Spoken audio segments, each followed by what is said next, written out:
Hello students, मैं हूं आपका प्रदीप सर और मैं आपका स्वागत करता हूं अपने YouTube चैनल पर जो है एकेडमिक क्लासेस। मैं आपको आज इस वीडियो लेक्चर में पढ़ाने जा रहा हूं haloalkanes and haloarenes का लेक्चर नंबर 8 जो है chemical reaction of haloarenes part 2 और इसमें न्यूक्लियोफिलिक एरोमेटिक सब्स्टिट्यूशन रिएक्शन का वॉल्यूम 2। इसमें हम पढ़ेंगे जो टॉपिक वो है effect of substituents on the reactivity of haloarenes. तो मैं आपको ये बता दूं कि पिछले लेक्चर्स में मैं आपको यानी कि वॉल्यूम 1 में न्यूक्लियोफिलिक एरोमेटिक सब्स्टिट्यूशन रिएक्शन पढ़ा चुका हूं। वहां पर मैंने आपको बताया था कि जो हेलो अल्केन्स होते हैं उसमें जो CH बॉन्ड होता है वो क्या होता है, वो हाईली पोलर होता है और उसमें जो है इजीली क्या हो जाता है, क्लीवेज हो जाता है। लेकिन जो हेलो एरीन्स का जो CH बॉन्ड होता है, सॉरी CH बॉन्ड जो होता है वो इजीली क्लीवेज नहीं होता है। ये मैंने आपको बताया था। अब ये बात आपको याद रखनी होगी। अब चलिए मैं स्टार्ट करता हूं, आपको पढ़ाता हूं। When the electron withdrawing groups such as NO2, Cn, CHO and COOH यानी कि nitro group, cyano group, aldehyde group और carboxylic acid group etcetera are present at ortho or para position in the ring, the bond cleavage becomes easy। तो अगर hello arenes में क्या होता है कि हेलो एरीन्स में आर्थो और पैरा पे इलेक्ट्रॉन विड्रॉलिंग ग्रुप प्रेजेंट हो। अब इलेक्ट्रॉन विड्रॉलिंग ग्रुप कौन से होते हैं? इलेक्ट्रॉन विड्रॉलिंग ग्रुप वो ग्रुप होते हैं जो रिंग से इलेक्ट्रॉन को निकाल लेते हैं, अपनी तरफ खींच लेते हैं। ऐसे ग्रुप क्या होते हैं? इलेक्ट्रॉन विड्रॉलिंग ग्रुप कहलाते हैं। तो वो कौन कौन से हैं? जैसे नाइट्रो हो गया, साइन हो गया, CHO हो गया और कार्बोक्सिलिक एसिड हो गया और भी कई सारे होते हैं। तो अगर वहां पर अगर हम आर्थो और पैरा पोजीशन पर लगा दें इनको तो क्या हो जाएगा? तो यहाँ पर ये क्लीवेज जो है, जो इजिली नहीं हो रहा था, वो क्या हो जाएगा? इजिली हो जाएगा।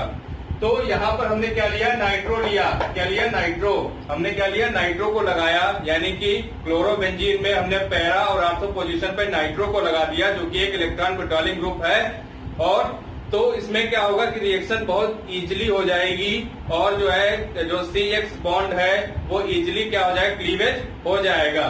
तो greater the number of such groups present more will be the reactivity of hello arenes, यानी कि जितने ज्यादा नंबर लगे होंगे कौन से इलेक्ट्रॉन विड्रॉलिंग ग्रुप प्रेजेंट होंगे उतनी ही ज्यादा हेलो एरीन्स की रिएक्टिविटी बढ़ती जाएगी। क्या बढ़ती जाएगी? हेलो एरीन्स की रिएक्टिविटी बढ़ती जाएगी। तो यहाँ पर देखिए, यहाँ पर एक जो है नाइट्रो ग्रुप लगा हुआ है और यहाँ पर 2 नाइट्रो ग्रुप लगे हुए हैं, यहाँ पर 3 नाइट्रो ग्रुप लगे हुए हैं। तो ये पैरा पोजीशन पे लगा हुआ है, ये आर्थो पैरा पे लगा हुआ है और यहाँ पर आर्थो पे 2 और पैरा पे 1 लगा हुआ है।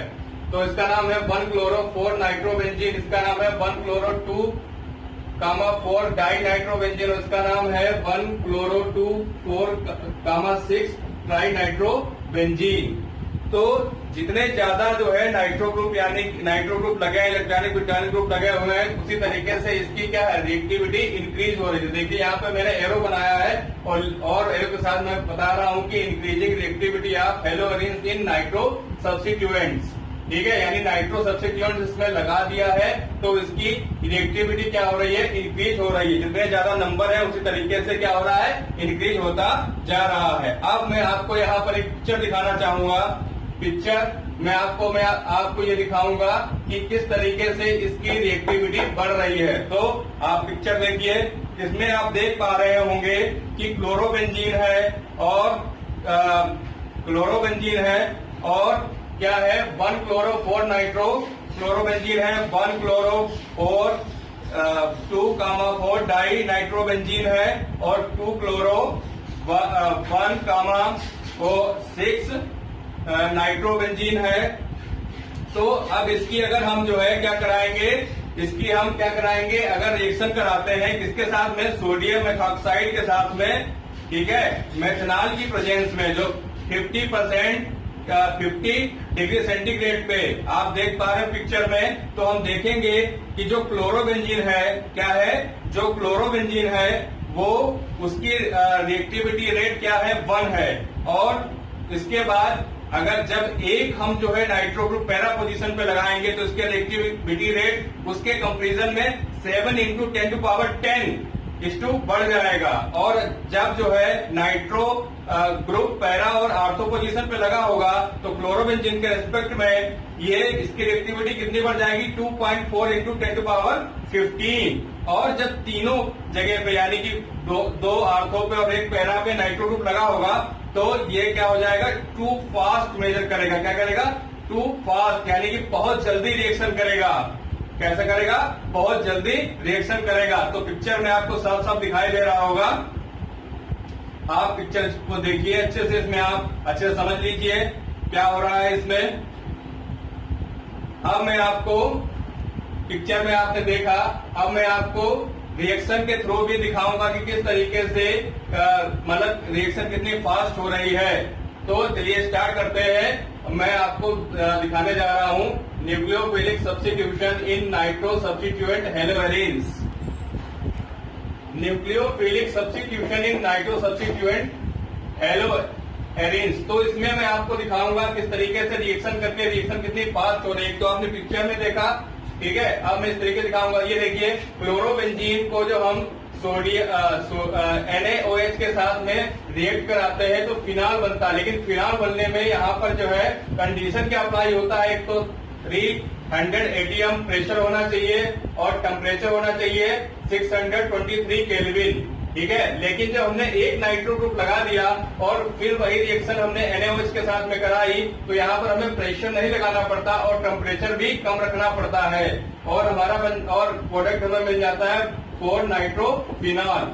और जब हम 2 नाइट्रो ग्रुप लगाते हैं यानी कि एक पैरा पे एक पैरा पे और एक आर्थो पे, तो और जो है NaOH के साथ में रिएक्शन कराते हैं तो देखिए हमें और कम टेम्परेचर लगाना पड़ता है। कितना, 368 केल्विन पर ही ये रिएक्शन हो जाती है और हमें प्रोडक्ट मिल जाता है 2,4 नाइट्रोफिनॉल। और जब हम तीनों पोजीशन पे यानी कि 2 आर्थो और एक पैरा पोजीशन पे हम क्या लगा देते हैं, नाइट्रो ग्रुप लगा देते हैं और वाटर के साथ में इसकी रिएक्शन कराते हैं तो केवल वार्म करने पर यानी कि केवल गर्म करने पर ही हमें प्रोडक्ट मिल जाता है। तो यहाँ पर हमें प्रोडक्ट मिल जाता है 2,4,6 ट्राइनाइट्रोफिनॉल, जो कि इसका कॉमन नेम क्या है, पिक्रिक एसिड है। तो मैंने आपको बता दिया कि किस तरीके से इसमें जैसे जैसे हम क्या करेंगे, इलेक्ट्रॉन विड्रॉलिंग ग्रुप इंक्रीज करते जाएंगे वैसे ही वैसे क्या होगा, इसकी रिएक्टिविटी बढ़ती जाएगी। मैंने आपको एक पिक्चर के थ्रू भी दिखाया कि किस तरीके से इलेक्ट्रॉन इसकी जो है रिएक्टिविटी बढ़ती है और मैंने आपको रिएक्शन के थ्रू भी दिखाया कि किस तरीके से जो है इसकी रिएक्टिविटी बढ़ती जाती है। यहाँ तो ये आपको समझ में आया होगा, जल्दी से आप इसको नोट कर लीजिए, हम लेक्चर में आगे बढ़ते हैं।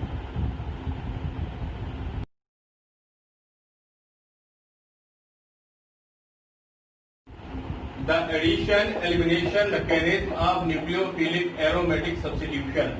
तो जब हम aromatic substitution reaction, nucleophilic aromatic substitution reaction में जब हम मैकेनिज्म देखते हैं तो हम ये बताना मुश्किल हो जाता है कि ये SN1 टाइप का, ये SN1 मैकेनिज्म है या SN2 मैकेनिज्म है।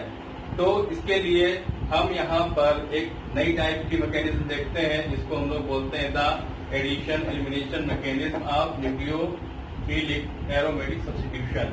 तो इसको मैं आपको मैकेनिज्म के थ्रू बताऊंगा कि किस तरीके से इसको ये SN1 है या SN2 है या किस तरीके से इसको हम जो है डिस्क्राइब कर सकते हैं। तो देखिए यहाँ पर एक जनरल रिएक्शन है पी नाइट्रोफ्लोरोबेंजीन। क्या है, पी नाइट्रोफ्लोरोबेंजीन। इसके हम रिएक्शन कराते हैं सोडियम मेथॉक्साइड से तो यहाँ पर हम देखते हैं कि F जो है रिप्लेस हो जाता है, यानी कि क्लोरीन रिप्लेस हो जाती है, और क्या लग जाता है, मेथॉक्साइड आयन यहाँ पर जो है लग जाता है, और NaF निकल जाता है, और प्रोडक्ट जो हमें मिलता है पी नाइट्रो एनिसोल। अब इसके मैकेनिज्म हम देखेंगे। मैकेनिज्म इसकी जो है दो स्टेज की है मैकेनिज्म। फर्स्ट स्टेप देखिए, इसमें पहला है एडिशन स्टेज और सेकेंड है एलिमिनेशन स्टेज, इसीलिए इसे एडिशन और एलिमिनेशन मैकेनिज्म भी बोलते हैं। तो देखिए जरा, the nucleophile in the case methoxide ion add to the carbon atom that bear the leaving group to give a cyclo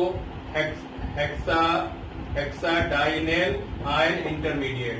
यानी यहाँ पर क्या हुआ कि जो है ये जो मेथॉक्साइड आयन होगा एज अ न्यूक्लियोफाइल यहाँ पर अटैक करेगा, जहाँ पर उस कार्बन पे जिसपे जो फ्लोरीन पहले से ही है, और ये स्लो प्रोसेस होगी, तो ये रेट डिटरमिनिंग प्रोसेस भी स्टेप भी है, और यहाँ पर जो है अटैच हो जाएगा उस कार्बन से जहाँ पर यह पहले से ही अटैच है। तो यहाँ पर बन जाएगा साइक्लोहेक्साडाइएनिल आयन इंटरमीडिएट। ये स्लो स्टेप है। अब हम देखेंगे स्टेप सेकेंड हम लोग देखेंगे। स्टेप सेकेंड जो है वो है एलिमिनेशन स्टेज। इसमें क्या होता है, loss of halide from the cyclohexadienyl intermediate restore the aromaticity of the ring and give the product of nucleophilic aromatic substitution. तो यहाँ पर हमने देखा कि यहाँ पर पहले से ही क्या हुआ, अटैक हुआ, तो ये यहाँ पे आके जो है अटैच हो गया, और यहाँ पर जो है क्या आ गया था, माइनस आ गया था। तो ये किसमें चेंज हो गया था, ये इंटरमीडिएट में चेंज हो गया था, यहाँ पर एनायन इंटरमीडिएट में चेंज हो गया था।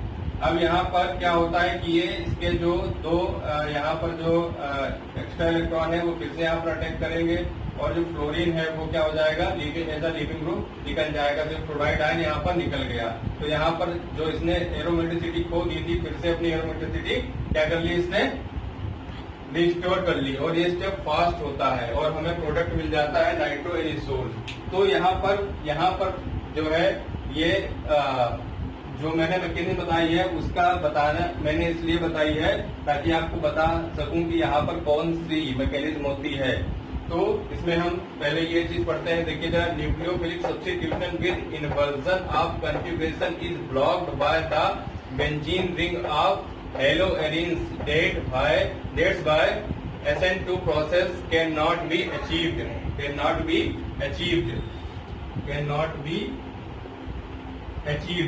तो यहाँ पर क्या होता है कि SN2 प्रोसेस नहीं हो पाएगी, क्योंकि जो है यहाँ पर जो एरोमेटिक यानी बैक साइड से क्या करना पड़ता है, इसको जो अटैक करना पड़ता है, और बैक साइड से अटैक करने के लिए इतना बड़ा बेंजीन का जो है मॉलिक्यूल है, तो स्टेरिक हिंड्रेंस ज्यादा है, और प्लस यहाँ पर जो है इन्वर्जन वाला कन्फिगरेशन भी नहीं मिल पाएगा, क्योंकि बेंजीन रिंग ने इसको ब्लॉक करके रखा है हेलोएरिन्स में। तो इसलिए यहाँ पर SN2 तो बिल्कुल भी नहीं होगी।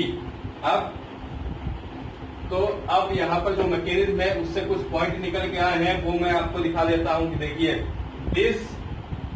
This mechanism is SN1 type but not unimolecular. यानी कि ये देखने में तो दो स्टेप में कंप्लीट हो रही है, लेकिन ये यूनिमॉलिक्यूलर नहीं है। SN1 तो है लेकिन यूनिमॉलिक्यूलर नहीं है, ठीक है। फिर this mechanism by molecular rate determining but not SN2 mechanism, यानी कि जो है बाई मॉलिक्यूलर है लेकिन SN2 मैकेनिज्म भी नहीं है। तो यहाँ पर मैं आपको बता दूं कि ये जो स्लो स्टेप है रेट डिटरमाइनिंग स्टेप है, और यहीं पे जो है इसमें जो रेट ऑफ रिएक्शन है वो किस पे डिपेंड कर रहा है, सबस्ट्रेट पर भी डिपेंड कर रहा है, और न्यूक्लियोफाइल पर भी डिपेंड कर रहा है। जबकि SN1 में क्या होता था कि केवल सबस्ट्रेट के कंसंट्रेशन पर ही रेट ऑफ रिएक्शन डिपेंड करता था। यहाँ पर दोनों पे जो है डिपेंड कर रहा है, और लेकिन दो स्टेप में हो रहा है, ठीक है। SN2 1 स्टेप में होती थी, और न्यूक्लियोफाइल और सबस्ट्रेट दोनों पे कंसंट्रेशन डिपेंड करता था, जबकि SN1 2 स्टेप में होती थी और केवल सबस्ट्रेट पे कंसंट्रेशन डिपेंड होता था। तो यहाँ पर जो है SN1 टाइप की तो है लेकिन SN1 नहीं है। फिर SN2 टाइप का इसकी जो है क्या है, रेट माइनिंग है, लेकिन SN2 टाइप की भी नहीं है। तो this mechanism SN1 type and it's kinetic second order, यानी कि ये SN1 टाइप की है, लेकिन इसकी जो काइनेटिक्स है वो सेकेंड ऑर्डर की है। तो यहाँ पर देखिए रेट जो है किस पे डिपेंड कर रहा है, हेलो वेरिएंस पे डिपेंड कर रहा है और न्यूक्लियोफाइल पर भी डिपेंड कर रहा है। तो एक बार फिर से आपको बता दूं, ये SN1 टाइप की है, लेकिन SN1 मैकेनिज्म नहीं है, ठीक है। इसमें जो है इसकी जो काइनेटिक्स है वो वो कैसी है, सेकेंड ऑर्डर की, यानी SN1 टाइप के लिए काइनेटिक्स है सेकेंड ऑर्डर की है। तो इसलिए इसको हम बोलते हैं this mechanism called addition elimination mechanism. तो इसको इसीलिए हम बोलते हैं addition elimination mechanism. And this mechanism also called SNAR, यानी कि सब्स्टिट्यूशन न्यूक्लियोफिलिक एरोमेटिक। तो इसको हम लोग क्या बोलते हैं, सब्स्टिट्यूशन न्यूक्लियोफिलिक एरोमेटिक भी बोलते हैं। तो यहाँ पर आपको मैं एक बार फिर से रिवीजन करा दूं कि ये SN1 नहीं है, SN2 नहीं है, ठीक है। तो ये कौन सी है, ये मैकेनिज्म है सब्स्टिट्यूशन न्यूक्लियोफिलिक एरोमेटिक। इसको इस तरीके से भी हम लोग लिख सकते हैं, और एडिशन एलिमिनेशन रिएक्शन भी बोलते हैं, क्योंकि यहाँ पर जो है क्या और न्यूक्लियोफाइल का एडिशन हो रहा है और सेकेंड स्टेप में एलिमिनेशन हो रहा है लीविंग ग्रुप का, इसलिए इसको बोलते हैं एडिशन एलिमिनेशन मैकेनिज्म। तो आप इसको नोट कर लीजिए। आपको ये लेक्चर कैसा लगा, अच्छा लगा हो तो लाइक जरूर कीजिएगा, और अगर हमारे आप चैनल पर नए हो तो इसे सब्सक्राइब करना बिल्कुल ना भूलें।